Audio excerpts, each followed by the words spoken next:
ರಾಮನಾಮ ಹೇಳಿಕೊಂಡು ನದಿಯನ್ನು ದಾಟುವ ಅಂತ ಹೇಳಿದ್ರಲ್ಲ, ಅವತ್ತಿನಿಂದ ನಾನು ಅಪ್ಪಿನಲ್ಲಿ ಕಾಯ್ತಾನೆ ಇಲ್ಲ ಅಂತ ಹೇಳಿಬಿಟ್ಲು.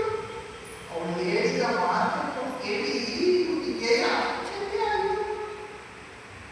ಇವನು ಏನೋ ಒಂದು ಮಾತು ಹೇಳಿಬಿಟ್ರೆ ಅವಳಿಗೆ ಅಷ್ಟು ಸೀರಿಯಸ್ ಆಗಿ ತಗೊಂಡು ಮಾಡಿಯೇ ಬಿಟ್ಟಿದ್ದಾಳೆ.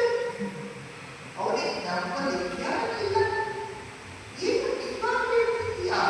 ಹೌದು ಸ್ವಾಮಿ, ಇವಾಗ ಬನ್ನಿ ಕಟ್ಟುತ್ತೆ ತೋರಿಸ್ತೇನೆ. ಅವಳು ಅವನನ್ನು ನದಿ ಹತ್ರ ಕರ್ಕೊಂಡು ಹೋಗು. ಆಮೇಲೆ ಅವಳು ರಾಮನಾಮ ಹೇಳ್ತಾ ನದಿ ಮೇಲೆ ಕರ್ಕೊಂಡು ಮುಂದೆ ಹೋಗ್ತಿದ್ದಾಳೆ. ಆಮೇಲೆ ಡಿಗ್ರಿ ಪಂಡಿತರು ನೀವು ಬನ್ನಿ ಅಂತ ಹೇಳಿದ್ದಾರೆ. ಅವನಿಗೆ ನಂಬಿಕೆ ಇಲ್ಲ, ಅವನಿಗೆ ಶ್ರದ್ಧೆ ಇಲ್ಲ. ಅವನು ನದಿಯೊಳಗೆ 2 ಹೆಜ್ಜೆ ಇಟ್ಟಿದ್ದಾನೆ. ಹೆಜ್ಜೆ ಇಡುವಾಗಲೇ ಪಂಚೆ ಬೇರ್ ಮಾಡ್ತಾನೆ. ಪಂಚೆ ಬೇರ್ ಮಾಡಿದ